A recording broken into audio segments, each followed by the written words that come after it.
del 19 al 20, que tenemos libertad para entrar en el lugar santísimo por la sangre de Jesucristo. Tenemos libertad para entrar en el lugar santísimo por la sangre de Jesucristo, por el camino nuevo y vivo que Él nos abrió a través del velo, esto es, de su carne. Lo único que está intentando decir aquí el apóstol es que realmente Cristo es, de alguna manera, el santuario.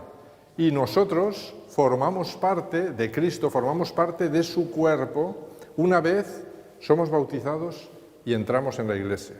Es decir, entramos a formar parte del cuerpo de Cristo, que es la Iglesia. Claro, como Cristo se mueve desde la cruz hasta el lugar santísimo, pues está claro que dice el apóstol, tenemos libertad para entrar en el lugar santísimo. Realmente no dice el original lugar santísimo. El original dice lugares santos, en plural. Así es que lo que está diciendo es, tenemos libertad para entrar en el lugar santo y en el lugar santísimo, ¿de acuerdo?, por la sangre de Jesucristo, por el camino nuevo y vivo que Él nos abrió a través del velo. Esto es de su carne. Así es que tengo, mis hermanos, que formar parte del cuerpo de Cristo para alcanzar los lugares santos, para poder entrar dentro de la tienda, al lugar santo especialmente, que es donde el pueblo de Dios se queda, porque el único que pasa al lugar santísimo es Cristo. Por eso Pablo me vuelve a confirmar esto en su epístola a los Efesios.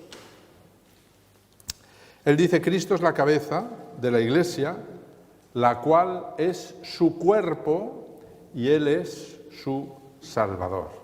Así es que claramente la simbología me señala permanentemente que la Iglesia es el propio cuerpo de Jesús. Y esto veréis hasta dónde nos lleva.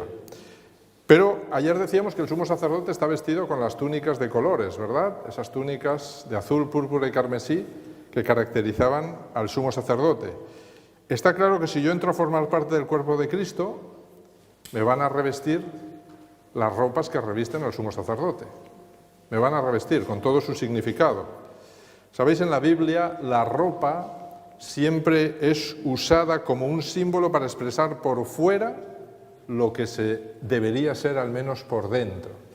Así es que si por fuera mis ropas están sucias, ajadas, quiere decir que mi vida está llena de pecado, está llena de maldad, de problemas. Por eso el cambio de vestidura es un cambio de carácter, un cambio de corazón. Lo que uno es por fuera debe ser por dentro. Fijaros que Dios no admite la hipocresía. Es decir, lo que tú muestras por fuera es lo que me gustaría que fueras por dentro. Por eso las vestiduras reflejan lo que somos por dentro o lo que deberíamos ser por dentro. Bien, entonces, ¿de qué manera me dicen las vestiduras del sumo sacerdote cómo tendré que ser una vez entre a formar parte de su cuerpo o de su iglesia? Sabéis, es un tema muy extenso, pero lo podemos resumir en tres grandes características que justamente se reflejan en las tres piezas que revestían al sumo sacerdote. Mirad lo que dice aquí, puso sobre él la túnica y se la ciñó con el cinto. Todos los sacerdotes, incluido el sumo sacerdote, llevaban esta vestidura base. Así es que aquí está la túnica de lino blanco y luego aquí está el cinto, que curiosamente el cinto era de los tres colores del sumo sacerdote. Así es que era de azul, púrpura y carmesí. Con lo cual el cinto me está señalando completamente a Cristo en todo momento. Así es que dice, lo vistió después con el manto. El manto era completamente azul y aquí es donde colgaban las granadas y las campanillas. Veremos muy bien por qué colgaban las granadas y campanillas de este manto de color azul. ¿Qué era el color azul? Los mandamientos de Dios. Así es que primero tenemos aquí la justificación y luego aquí tenemos los mandamientos de Dios. Luego le impuso el pectoral y dentro de él depositó los Urim y Tumim y también puso la mitra sobre su cabeza y encima de la mitra en la frente puso una lámina de oro, la diadema santa, como Jehová había mandado a Moisés. Así es que finalmente vemos que estas tres prendas de ropa representan las tres fases de salvación en Cristo Jesús que vamos a estudiar en estos días. La túnica de lino blanco representa la justificación. Una vez me bautizo, acepto a Cristo como mi Salvador personal, Él me reviste de su perfección. La segunda, la túnica azul, representaría la santificación. Santificación cuya normativa son los mandamientos de Dios. Así es que el Espíritu Santo va a trabajar con los mandamientos de Dios y con toda la palabra de Dios para llevar a mi vida a la santificación. Y finalmente, la tercera prenda sería la glorificación. Son las tres fases que tenemos en las vestiduras sumosacerdotales. 1 Corintios 1:30 nos dice esto claramente. Fijaros lo que dice Pablo. Él dice: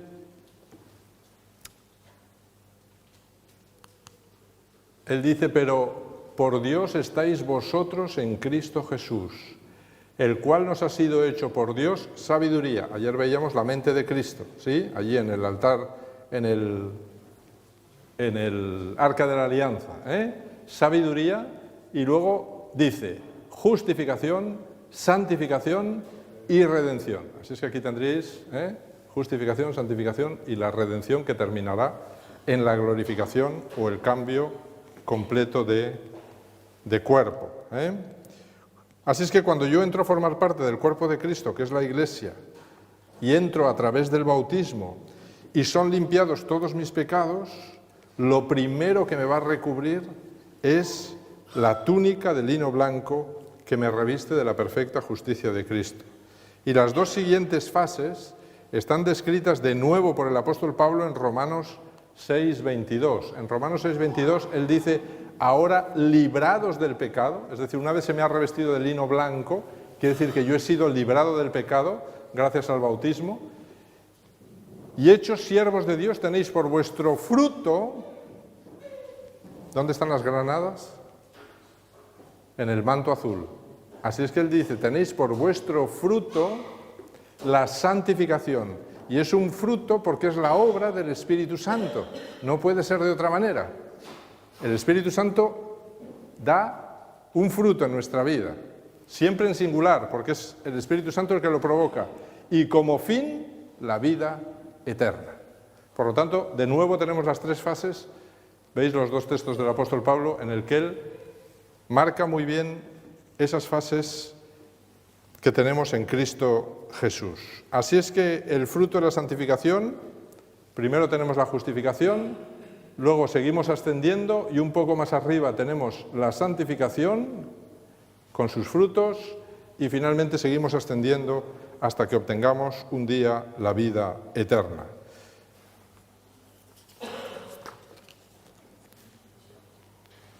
Vamos a centrarnos solamente hoy en las vestiduras de lino blanco que representan la justificación y vamos a ver qué significa esto para nuestra salvación.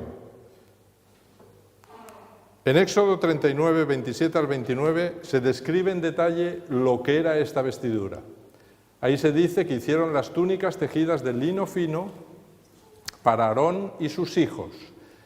La mitra de lino fino, la mitra era esto de aquí, esto que tenéis aquí, esto era la mitra, esto blanco era la mitra, que estaba atado con un cordón azul que cruzaba todo por encima y un cordón azul que daba la vuelta por detrás, o sea que estaba completamente encajada por el cordón azul que veíamos que eran de nuevo la ley de Dios, con lo cual Dios me está diciendo: siempre ten en tu mente lo que yo espero de ti. Ese es el ideal, tenlo en tu mente y busca eso, pide eso y yo te lo daré. Así es que dice: luego hicieron los calzoncillos de lino torcido, también el cinto de lino torcido de azul, púrpura y carmesí, de obra de recamador, es decir, de obra muy fina, de bordado, hicieron especialmente el cinto. Sabéis, en Apocalipsis 19:8 dice que el lino fino significan las acciones justas de los santos. Literalmente el texto dice: y a ella, que es a la Iglesia, se le han concedido que se vista de lino fino, limpio y resplandeciente. Y dice claramente Apocalipsis, entre paréntesis, pues el lino fino significan las acciones justas de los santos. Pero como previamente dice, y a ella se le ha concedido que se vista, quiere decir que estas acciones justas no son nuestras. Se nos han dado, se nos han aportado. Alguien las ha aportado. Quien las ha aportado y ha revestido a su iglesia con ella es Cristo. Cristo ha entregado, ha dado su perfección a la iglesia o a aquel que lo acepte por fe. Así es que Cristo quiere revestir con su perfección y pureza, que esto es lo que representa todo el lino blanco. Lo primero, es muy llamativo lo de los calzoncillos, ¿verdad? Los calzoncillos de lino torcido. Si el lino blanco representa la perfección dentro del carácter de Cristo, lo que me está diciendo es que de alguna manera, y además por eso se pusieron los calzoncillos, lo especifica la Biblia, que la sexualidad debe estar revestida también de la pureza que Cristo espera que tengamos. Y así podríamos seguir, porque Él quiere revestir con su perfecta justicia tus pensamientos, por eso tenemos la mitra, Así es que los calzoncillos de lino me está hablando de pureza y perfección en la sexualidad, la mitra de lino me está hablando de pensamientos puros, y luego Él quiere finalmente revestir todo nuestro cuerpo con un carácter perfecto, semejante al suyo. Pero mis hermanos, ¿cuál es el secreto para que todas esas prendas que muestran la inmaculada perfección de Jesús se adapten bien a tu cuerpo cada día? ¿Cuál es el secreto? Para que esa perfección se vaya ajustando a tu cuerpo. El secreto está, que es para lo que se pone además, el cinturón, ¿verdad? Tú puedes llevar unos pantalones muy bonitos, pero como se te hagan o son un poco grandes, ¿qué pasa? Se te caen y puede ser una cosa muy fea. Pero el cinto lo que hace es justamente ajustar el pantalón a cada persona, en este caso la túnica a cada persona. Así es que el secreto está en el cinto de lino torcido de azul, púrpura y carmesí, obra de recamador. Ya hemos visto que el azul representa la fidelidad de Jesús a todos los mandamientos de Dios. Eso está claro. El púrpura nos habla de la realeza de Cristo que debe estar entronizado en nuestra vida. Eso es lo que me está hablando. Si yo dirijo estos símbolos hacia mí, lo que me está diciendo claramente es eso, porque fijaros que esto lo llevaban cada uno de los sacerdotes. Yo soy uno de estos. Así es que yo también tengo este cinto. ¿Qué mensaje me está dando ese cinto? El mensaje justamente que me está dando es fidelidad de Jesús a todos los mandamientos, el púrpura, la realeza de Cristo, Él debe ser mi Rey y Señor, Él debe estar entronizado en mi vida, Él debe ser lo primero en mi vida, y finalmente el carmesí, su sangre vertida en la cruz para limpiar nuestro pecado. De alguna manera Dios me está diciendo, mira, como sacerdote tú tienes que estar siempre pendiente de estas tres cosas, pendiente de cuál es la norma que Dios espera en tu vida, luego quién debe ser el rey de tu vida, el que ocupa el primer lugar en tu vida, y te está diciendo Cristo es ese, y luego te está diciendo ¿y por qué Él? Porque Él ha dado su vida por ti. Así es que por eso Él puede y tiene que ocupar ese primer lugar. El profeta Isaías predijo de Jesús algo muy interesante. Él dice, y será la justicia cinto de sus caderas y la fidelidad ceñirá su cintura.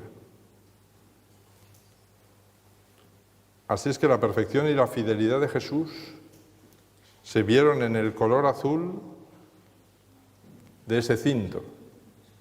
Por su fidelidad a todos los mandamientos de Dios, en Mateo 5:13, ¿el que dice? No he venido a abolir la ley, sino a cumplirla. Así es que ahí está el color azul de ese cinto. El púrpura en el cinto recalca que siendo rey del universo, no le importó despojarse de su gloria, que es lo que me transmite todo el Nuevo Testamento, despojarse de esa gloria de rey para ceñirse una toalla, hacerse siervo, se puso en vez de ese cinto tricolor y púrpura, no, se puso una toalla de siervo y con esa toalla de siervo les lavó los pies a sus discípulos. Y el carmesí me recuerda su inmenso amor por ti y por mí, que estando condenados a morir, que estando condenados a desaparecer, Jesús no lo permitió, murió en nuestro lugar y cambió mi condena a muerte por su vida perfecta y eterna. Así es que el cinto me recuerda la verdad sobre, primero, mi auténtica condición y lo que Dios ha hecho por mí. Mirad cómo Efesios 2, versículos 4 al 8, resume así el maravilloso mensaje que transmite este cinto. Dice, pero Dios, que es rico en misericordia, por su gran amor con que nos amó, aun estando nosotros muertos en pecados, nos dio vida juntamente con Cristo. Por gracia sois salvos. Juntamente con Él nos resucitó y asimismo nos hizo sentar en los lugares celestiales con Cristo Jesús para mostrar en los siglos venideros las abundantes riquezas de su gracia en su bondad para con nosotros en Cristo Jesús, porque por gracia sois salvos por medio de la fe, y esto no es de vosotros, pues es un don de Dios. Así es que este texto resume lo que es la justificación. Me dice que siendo un pecador y estando muerto por mis pecados, sin merecerlo, Cristo muere por ti y por mí, y nos dio su perfección, su vida eterna, nos dio su trono, nos justificó y dice solo por puro amor y por pura gracia. En síntesis, el cinto tricolor que llevaban todos los sacerdotes me resume y recuerda constantemente la verdad sobre mi salvación. Por eso el apóstol Pablo en Efesios 6:14 dice, estad pues firmes, ceñida vuestra cintura con la verdad. ¿Y cuál es la verdad, mis hermanos? La verdad es justamente lo que acabamos de decir, que Cristo ha muerto por ti y por mí, que ha muerto por cualquiera que lo acepte como su Salvador personal, que somos salvos por gracia y nada más, y que su perfección incluye la fidelidad absoluta a todos los mandamientos de Dios. Todo esto ya lo hizo Jesús, para que un día podamos sentarnos con Él en el reino de los cielos, en la Nueva Jerusalén, como reyes, por eso está el púrpura ahí también. Así es que todo esto me recuerda constantemente la verdad. Por eso el apóstol Pablo, cuando habla de la vestidura del cristiano, él dice, oye, el cinto, la verdad. Él está comparando constantemente el Antiguo Testamento con el Nuevo, no os creáis que dice las cosas porque sí. Igual que el yelmo que veíamos ayer, él dice que es la salvación, las sandalias, el Evangelio, el mensajero que va a dar las buenas nuevas. Todo tiene que ver con la interpretación del Antiguo Testamento. Solo si soy justificado o revestido con esta túnica de lino blanco puedo ser salvo. Entonces la pregunta es, mis hermanos, ¿cómo puedo obtener la justificación? Y para responder a esta pregunta vamos a volver de nuevo al plano del tabernáculo y vamos a ver cómo se fusionan todos sus elementos en el cuerpo del sumo sacerdote. Ya hemos visto que Jesús es la escalera de Jacob que une el cielo con la tierra. Y también es cabeza de la Iglesia, la cual es su cuerpo, dice Efesios 2, 21 al 22, como hemos leído, la cual es su cuerpo, tendría que salir, ahí está. Y dice, en él todo el edificio bien coordinado va creciendo para ser un templo santo en el Señor, en quien vosotros también sois juntamente edificados para morada de Dios en el Espíritu. Así es que lo que claramente me está diciendo el apóstol Pablo es que una vez yo entro a formar parte del cuerpo de Cristo, automáticamente voy creciendo. ¿Para qué? Para llegar a ser un templo santo en el Señor. ¿Y cómo somos edificados? ¿Cómo crecemos? Dice claramente el texto, juntamente. Juntamente dice juntos. Esto es lo que dice el texto, que debemos de crecer juntos, no cada uno por su lado y cada uno en su casa, no, juntos, como estaban los apóstoles en el aposento alto, juntamente edificados para morada de Dios y crecemos por el poder del Espíritu Santo. Entonces, ¿por dónde puedo entrar a formar parte del cuerpo de Cristo y de su Iglesia y ser finalmente justificado? El tabernáculo estaba rodeado, como veis, de un atrio muy grande, de una valla de lino blanco y una sola puerta muy ancha, de 20 por 5 codos, que se abría al oriente, que es por donde sale el sol. Así es que Jesús le dijo a sus apóstoles en Juan 10:9, él dice: yo soy la puerta, y el que por mí entre será salvo. Así es que ¿por dónde entramos a formar parte del cuerpo de Cristo? Pues entramos por aquí. La puerta estaba aquí, y lo primero que nos encontramos en nuestro camino para entrar es el altar de bronce. Nos encontramos la muerte de Cristo en la cruz. Esto es fundamental. Sin esto nunca podríamos entrar a formar parte del cuerpo de Cristo. Así es que entramos y nos encontramos la cruz. Pero fijaros que este mueble no está aquí fuera, está aquí dentro. Es muy interesante.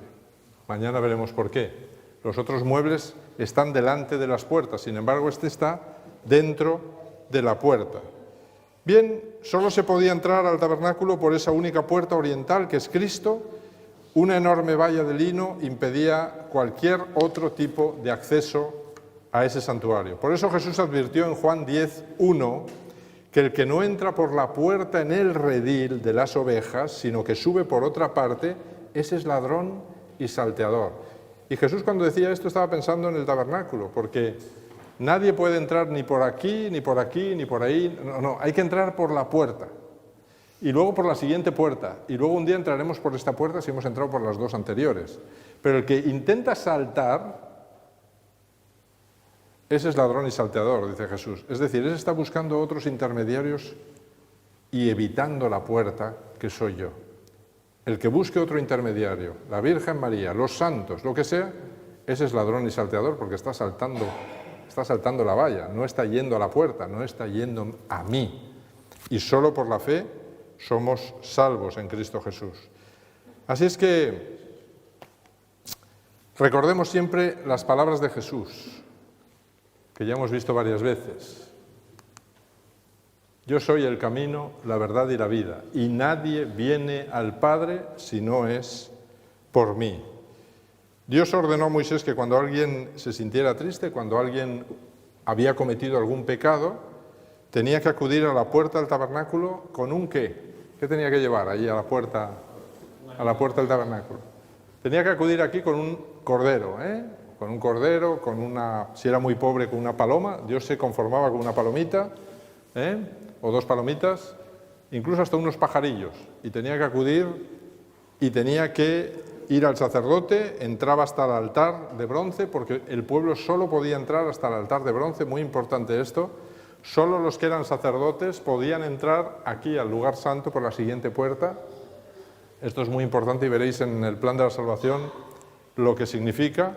Pero el pueblo entra hasta el altar. Allí le recibía un sacerdote y en Levítico 4, 33 al 35 se especifica que entonces el pecador tenía que confesar sus pecados a Dios. ¿Cómo?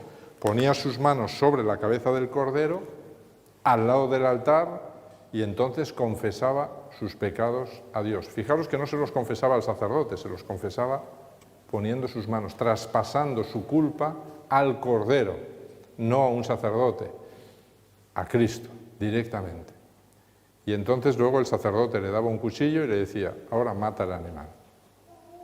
En el Antiguo Testamento era así, con lo cual se le mostraba que su pecado le había quitado la vida y estaba matando a un animal inocente, con lo cual nuestro pecado provocó la muerte de Cristo. Esta es la enseñanza que quería mostrar Dios a cada persona que cometió un pecado, el terrible precio que había que pagar. Había que matar a un animal inocente que había crecido contigo, que lo querías, que debido a tu mala acción ahora ese animal tenía que morir.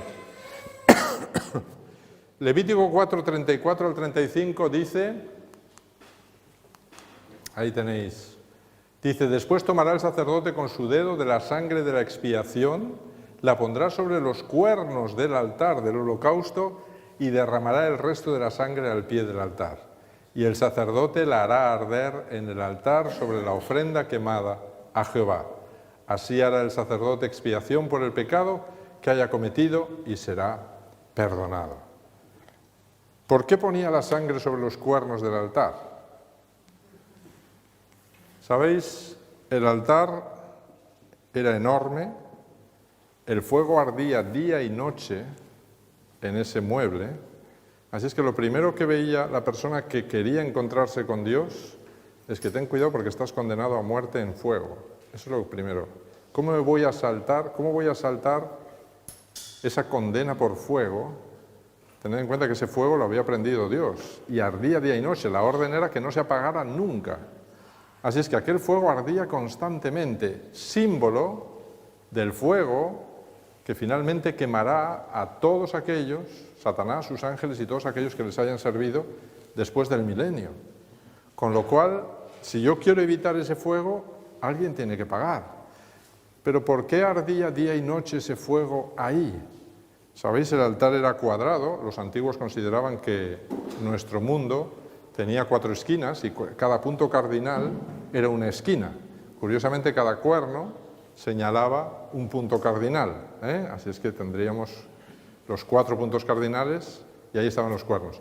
¿Y qué son los cuernos en Daniel y en Apocalipsis? ¿Qué son los cuernos? ¿Qué son?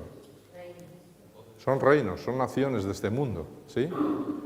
Eso significan también en el altar de bronce. Así es que, ¿por qué se ponía la sangre encima de los cuernos? El Cordero de Dios, dice Juan 3,16, ¿qué dice? Porque de tal manera amó Dios, ¿a qué? ¡Al mundo! Ese altar de bronce representaba el mundo con sus naciones en sus 4 puntos cardinales. Y cada vez que el Cordero moría, lo que se le recordaba al pecador es que Cristo moriría para salvar a todas las personas de este mundo, a todas las naciones de este mundo, si esas personas y esas naciones le aceptaban como su Redentor. Así es que por eso la sangre se ponía en los cuernos y el resto se vertía al pie del altar, porque finalmente es una sangre vertida para nuestro mundo, para salvar a las personas de nuestro mundo. Y luego el bronce, del que estaba hecho todo el altar, representa juicio a muerte contra el pecado. Esto es lo que representa el bronce. Juicio a muerte contra el pecado. ¿De quién? De nuestro mundo. Y fijaros que era un altar hecho de madera. Lo único que impedía que se quemara era el bronce. Pero cuando el bronce se ha quitado, porque mirad, ese bronce lleva aplicándose desde Adán hasta que Cristo venga. Entonces, nuestro mundo será quemado.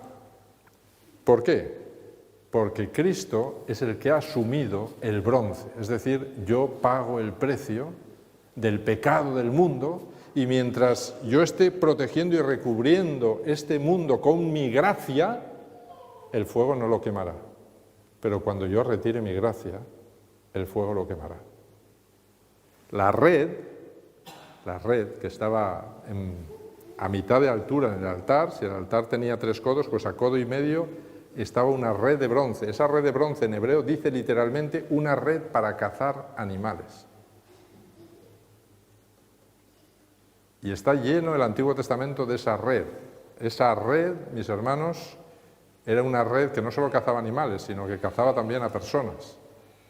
Así es que cuando Jesús dice, os haré pescadores de hombres, está ejemplificando esa red, como esa red es lanzada al mar de este mundo. Sabéis que las aguas, el mar, son pueblos, naciones y muchedumbres, y saca todo tipo de peces, todo tipo de peces. Pero luego los ángeles, dice, los llevan a la orilla y separan los peces inmundos de los puros. Se ponen los puros para el reino de los cielos, dice, y los demás son quemados. Así dice, todos los demás peces son quemados. Así es que toda esa simbología se traslada a lo largo de... Y es muy interesante que a codo y medio, estaba la mesa de los panes, tenía codo y medio de altura, y ¿sabéis lo otro que tenía codo y medio de altura? El propiciatorio, también tenía codo y medio de altura. Así es que fijaros, la red del gran juicio en el que Cristo muere, la mesa en la que se sienta en el lugar santo para ministrar hasta 1844, y luego el gran juicio que se va a realizar al mundo, todo está a codo y medio de altura. Con lo cual, Se me está diciendo que la muerte de Cristo fue un juicio a nuestro mundo, en el que Cristo se puso en medio para que nuestro mundo no fuese destruido. Ese es el plan de la salvación. El plan de la salvación es que Cristo se pone en nuestro lugar para que yo no sea destruido. ¿Esa altura tiene algún significado? Pues yo no la he encontrado, el significado, pero el único significado que encuentro es que la misma altura está en el trono de Dios, que es la mesa, en el lugar santo, el trono de Dios en el arca de la alianza, y curiosamente también está en el altar de bronce. Y es muy interesante que Elena de White dice que Dios estaba al lado de la cruz mientras moría su hijo. Así es que estaba con su trono.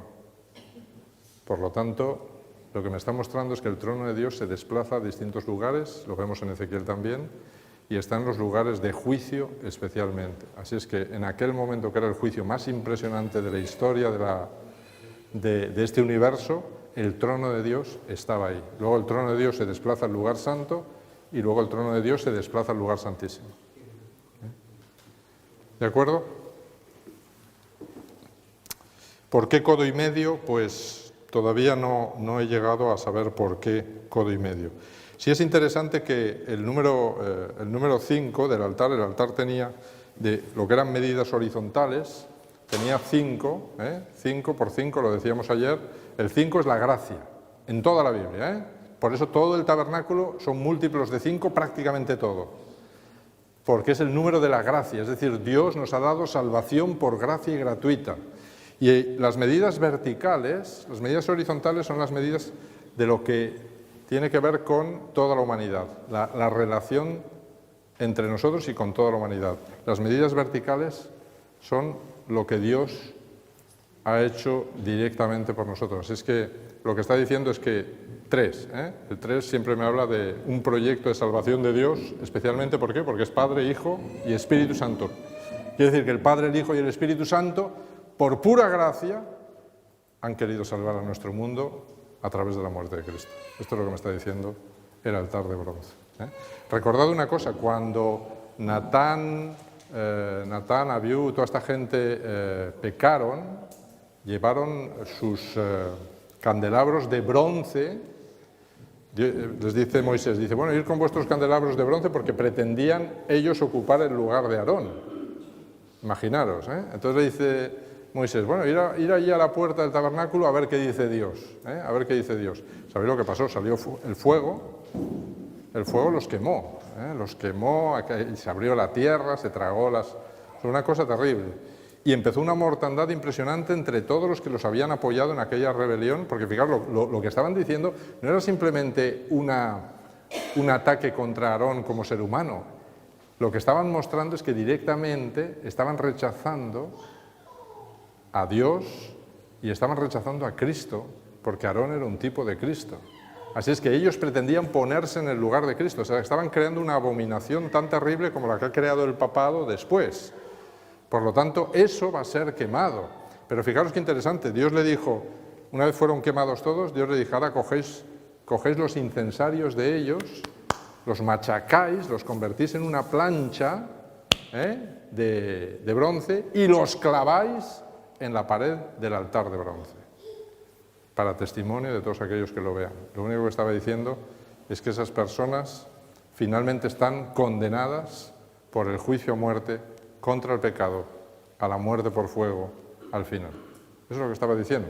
Entonces, claramente, este es el mensaje que me transmite todo el altar de bronce. Muy bien. Fijaros además que Juan el Bautista dijo, cuando vio a Jesús allí en el Jordán, dice, este es el Cordero de Dios que quita el pecado del mundo. Y sin este sustituto divino que muere en nuestro lugar estaríamos muertos, porque como explica Pablo en Romanos 6:23, la paga del pecado es la muerte, pero la dádiva de Dios es vida eterna en Cristo Jesús, Señor nuestro. Podríamos pensar, muy bien, si Cristo ha pagado la condena a muerte de toda la humanidad con su vida, entonces toda la humanidad se salvará. ¿No?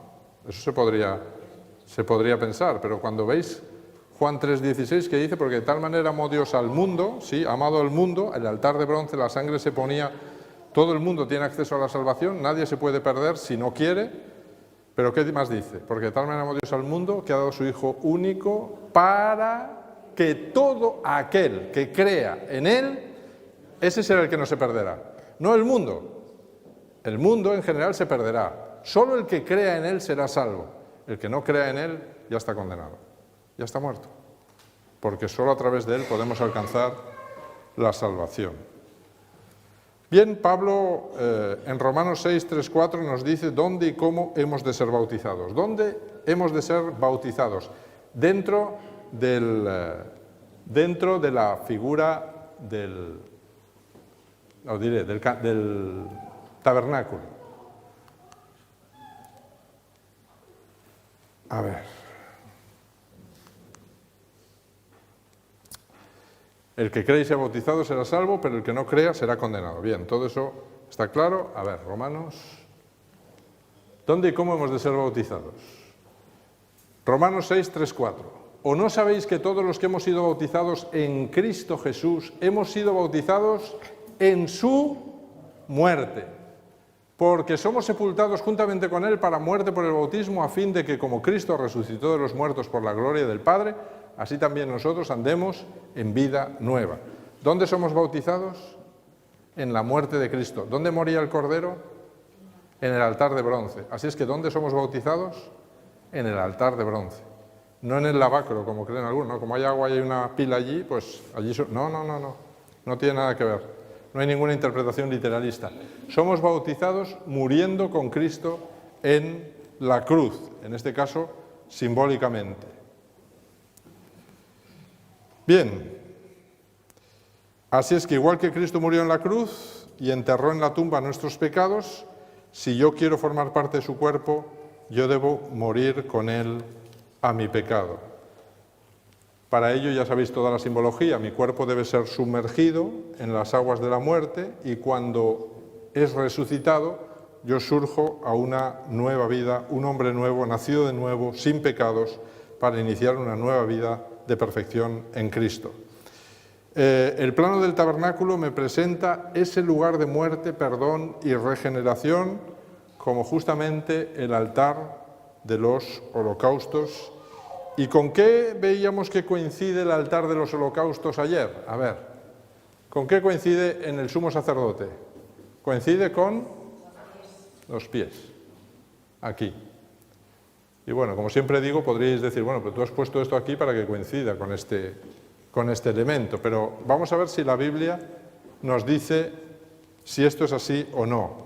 Daniel y Juan, en el libro de Daniel y en el libro de Apocalipsis, cuando ellos ven a Jesús glorificado, llama la atención cómo Juan en Apocalipsis 1:15 y también Daniel dice, sus pies eran semejantes al bronce pulido, refulgente, como en un horno. Y sabéis, mis hermanos, el altar de bronce era eso, era un horno crematorio encendido las 24 horas del día. ¿Y por qué Juan y Daniel, cuando ven a Jesús y ven sus pies, lo ven de esa manera y lo describen de esa manera? Está inspirado y está puesto así, es profeso. Vamos a ver por qué. Fijaros que en Juan 12, 31 al 33,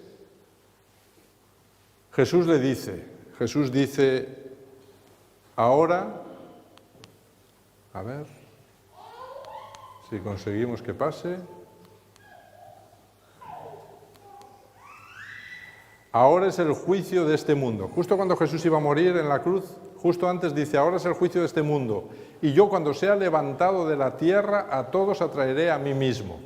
Y esto decía dando a entender de qué muerte iba a morir. Está diciendo, voy a morir crucificado, me van a levantar de la tierra y yo voy a morir por vosotros. Por lo tanto, la muerte de Cristo fue un juicio contra nuestro mundo. Y muchos textos bíblicos identifican el tabernáculo y el altar de bronce con el estrado de este mundo donde Jesús puso sus pies para iniciar su labor de intercesor entre Dios y el hombre. Mirad lo que dice Isaías 66:1. Dice: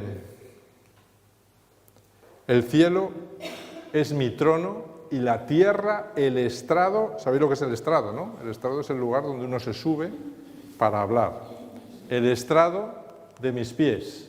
Mirad lo que dice Primera de Crónicas 28:2. El templo se dice que es el estrado a los pies de nuestro Dios. El Salmo es más específico todavía. El Salmo 132:7 dice: entraremos en su tabernáculo. Todos los israelitas que entraban en el tabernáculo no podían ir nada más que hasta el altar de bronce. Así es que entraremos en su tabernáculo y nos postraremos ante el estrado de sus pies. El estrado de sus pies es este. Ahí es donde ellos hacían las oraciones, especialmente cuando mataban el cordero y el humo del cordero subía hacia arriba, entonces todo el pueblo se ponía a orar. Así es que nos postraremos ante el estrado de sus pies, están diciendo, nos postraremos ante el altar de bronce. Ahí es donde vamos a elevar nuestras peticiones a Dios.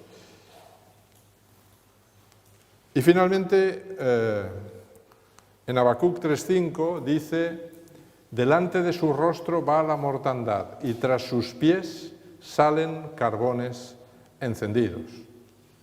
Así es que si los pies de Cristo coincidían con el altar de bronce, por eso habla de que tras sus pies salen carbones encendidos. Pero sabéis, el hecho más sobresaliente es que cuando el rey Salomón, un tipo del Rey de Reyes Jesús, inaugura el templo de Jerusalén, eleva su oración intercesora. Y es algo que no nos hemos fijado mucho, pero la eleva sobre un estrado de bronce de 5 codos de largo, 5 codos de ancho y 3 codos de alto, puesto en medio del atrio. Así es que hizo un estrado de bronce de las mismas medidas que el altar de bronce del tabernáculo anterior, se puso encima, él que es un tipo de Cristo, e hizo una oración intercesora para que Dios atendiera ese lugar. Y sabéis, podemos resumir en tres cosas las que él pidió desde ahí. Esas tres cosas son, en su oración, que nunca falte un mediador que interceda por el pueblo fiel ante el trono de Dios, que Dios escuche siempre las oraciones que el pueblo eleve desde este lugar, y que Dios perdone siempre en este lugar a los pecadores del pueblo y a los extranjeros que se arrepientan sinceramente de sus pecados y le pidan perdón. Es exactamente todo lo que Cristo iba a lograr muriendo en la cruz, resucitando y manteniéndose como mediador en el tabernáculo, primero en el lugar santo y luego en el... Pero la base sobre la cual se fundamentaba toda la mediación de Cristo era el altar de bronce, la cruz, la muerte de Cristo en la cruz. Sin esa muerte de Cristo en la cruz no hay ninguna mediación que valga, no hay nada. Así es que por eso el estrado de sus pies, donde él apoya toda su salvación de mediación, es justamente el altar de bronce. Por eso el altar de bronce coincide con los pies de Jesús. Quiero terminar con una historia que cada vez que veis a este personaje veréis que aparece siempre a los pies de Cristo, siempre. No sé si sabéis de quién os estoy hablando. ¿Recordáis que la primera vez que vemos a esta mujer, que es María Magdalena? Bien, pues esta mujer le dicen a Jesús: Maestro, esta mujer ha sido sorprendida en el acto mismo del adulterio y en la ley nos mandó Moisés apedrear a tales mujeres. ¿Tú qué dices? ¿Qué dijo Jesús? El que de vosotros esté sin pecado sea el primero en arrojar piedras contra ella. Se puso a escribir los pecados de todos los que la rodeaban en el suelo y él dice: ni yo te condeno, vete y no peques más. Así es que, mis hermanos, la ley dice que la paga de los pecados es la muerte, pero Cristo aplica su gracia y mientras esté la gracia de Cristo funcionando, la muerte no va a ser la paga, sino que tenemos la redención en Cristo Jesús si le aceptamos como nuestro Salvador. Por eso Él dice, ni yo te condeno, pero vete y no peques más, porque si sigues pecando, desde luego el pecado va a lograr su precio sobre ti. ¿Sabéis? Satanás, según Apocalipsis 12, versículo 10, es el acusador de nuestros hermanos, el que los acusa delante de nuestro Dios día y noche. Él es el que nos hace cometer las faltas y luego nos lleva ante Dios, nos pone la ley delante y dice, ¿ves? Ha transgredido tus mandamientos. Y nos acusa con la ley de Dios condenándonos a muerte. Todos los que rodeaban a esta mujer representan a Satanás. Así es que aquí de repente tenemos justamente una imagen espectacular del juicio en el que el pecador es tirado a los pies de Cristo, acusado por el propio Satanás, y ahora Cristo aplica su gracia. Cristo aplica su gracia y Él dice, yo de momento no te condeno. Para esa condena ya vendrá el tiempo, pero de momento no es tiempo de condena. Y además dice, y el que de vosotros esté sin pecado, sea el primero en arrojar piedras contra ella. Como todos tenían pecado, pues todos se van retirando y Jesús mismo dice que Él no condena. Bueno, María se fue, pero ya no pudo olvidar a Jesús seguramente. Nunca había conocido ese amor, nunca había conocido esa compasión. Los rabinos de la época hubieran dicho, sí, apedreadla. Jesús no hace esto para nada, sino que deja en evidencia a todos sus acusadores. Y, mis hermanos, sin duda ella quiso saber más de este hombre, aprender sobre el amor de Dios y su maravilloso plan para salvarlos. Así es que la segunda vez que la vemos en la Biblia, que está ahí en Lucas 10:39, ¿dónde la vemos? Pues, ¿dónde la vemos? A ver, no sé por qué se repite esto. La vemos a los pies de Jesús, aprendiendo y bebiendo las palabras que Jesús le decía mientras Marta, su hermana, estaba muy afanada con muchas cosas y le dice, Señor, dile a mi hermana que me ayude. ¿Y qué le dijo Jesús? Dice, Marta, Marta, afanada, turbada estás con muchas cosas, pero solo una cosa es necesaria, solo una cosa. Y María ha escogido la buena parte, la cual no le será quitada. ¿Sabéis, mis hermanos? Esto es una imagen de muchos cristianos y de muchos de nosotros muchas veces. Cuando no tenemos tiempo para nada, de nada, ni de estudiar la palabra de Dios, ni de orar, somos la Marta que aparece ahí. Cuando Satanás consigue quitarnos todo el tiempo y no tenemos tiempo para Cristo, ni para estudiar su palabra, ni para orar cada día, entonces somos Marta. Pero Marta va a tener problemas para salvarse, porque mientras ella está muy ocupada en las cosas de este mundo y cosas que tiene que hacer, no está sentada a los pies de Cristo. Y por eso Jesús dice, oye, aquí solo una cosa es necesaria, solo una. Aprender de mí cada día. Sentarse a mis pies y aprender de mí. Así es que, mis hermanos, por eso yo digo que no hay más que un secreto para la vida cristiana. Y es no saltarse nunca el estar sentados a los pies de Cristo. Deberíamos estar al menos una hora cada día, que sería el diezmo del tiempo útil, ¿verdad?, que dedicamos cada día.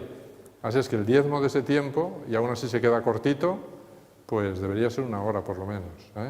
Y si no pasamos esa hora, ¿sabéis lo que nos va a pasar? Acabaremos como Marta. Y Marta tendrá serios problemas para ser salva, si sigue así. Así es que María escogió la buena parte, así es que María está recibiendo los estudios bíblicos a los pies de Jesús. ¿Y dónde la vemos la tercera vez? Pues la tercera vez la vemos en el banquete de Simón. En el banquete de Simón, curiosamente estaba allí toda la gente y entonces María tomó una libra de perfume de nardo puro de mucho precio y ungió los pies de Jesús y los secó con sus cabellos y la casa se llenó de olor y del perfume. ¿Sabéis? Cuando leéis los evangelios os dais cuenta que hay alguna diferencia. Hay otro evangelista que dice que María fue a la cabeza de Cristo y allí rompió el vaso. Así es que no es que se contradigan, es que primero fue a la cabeza, porque es sobre la cabeza del Cordero sobre quien se depositan el pecado. Y ese vaso de alabastro representaba toda la vida de pecado de María. No sé si os dije ayer que todos los vasos o vasijas en la Biblia representan al propio ser humano. Así es que ella cogió todas las ganancias que tenía de su época de prostitución, las juntó, compró aquel vaso y aquel vaso fue a romperlo encima de la cabeza del maestro. Y con lo que le quedaba, posiblemente se fue a los pies de Jesús y allá a los pies de Jesús, llorando, le secó los pies. Por lo tanto, hizo las dos cosas. ¿Sabéis? Una vez nosotros descubrimos nuestro pecado, una vez miramos a Jesús, una vez analizamos la palabra de Dios y el Señor llega a nuestro corazón, entonces hacemos esto. Le pedimos perdón sinceramente. Y si no hacemos esto cada día, mis hermanos, también tendremos serios problemas, porque realmente Elena de White llega a decir: oye, en vuestras oraciones cada día por la noche, pedid perdón por los pecados que habéis cometido en este día. Pedid perdón, porque no sabéis lo que os va a pasar esta noche. Podéis morir. Y fijaros, si no os habéis arrepentido, ella pone en peligro nuestra vida. Así es que lo que se está diciendo en toda la Biblia y en el Espíritu de Profecía es que tengamos una relación permanente con Cristo. Permanente. Es el secreto de la vida cristiana. Miremos a Jesús. Miremos lo que hizo por nosotros. Miremos lo que nos pide en su palabra. Dejémonos arrastrar por su amor, unamos a nuestra familia en torno a un estudio de la palabra de Dios y finalmente nuestra vida será transformada y acabaremos a los pies de Jesús confesándole nuestros pecados. ¿Dónde la vemos por cuarta vez? Por cuarta vez, fijaros que siempre está a los pies. Aparece en la cruz. Y había allí 3 Marías, estaban junto a la cruz de Jesús, su madre y la hermana de su madre, María, mujer de Cleofás, y María Magdalena y Juan. Sabemos que Juan también estaba, así es que había un hombre y 3 mujeres. Luego las mujeres nos ganan completamente en la historia de la salvación. María Magdalena está a los pies de la cruz, ¿por qué? Porque María Magdalena, si hubiera podido, mis hermanos, hubiera muerto con Cristo. Así es que lo que está haciendo realmente es un símbolo del bautismo. Lo que está mostrándose ahí es que después de confesar sus pecados se bautiza en la muerte de Cristo. Está aferrada ahí, a los pies de la cruz. Y la quinta vez que vemos a María Magdalena, de nuevo está a los pies de Cristo y es en la resurrección. Es la primera que encuentra el Maestro resucitado. Y Jesús, cuando se tira a sus pies, porque a una mujer en aquella época no se le hubiera ocurrido abrazar a Jesús, le dice: suéltame porque aún no he subido a mi Padre, pero ve a mis hermanos y diles: subo a mi Padre y a vuestro Padre, a mi Dios y a vuestro Dios. ¿Qué vemos en la vida de María Magdalena a los pies de Cristo siempre? Vemos toda la historia de la redención.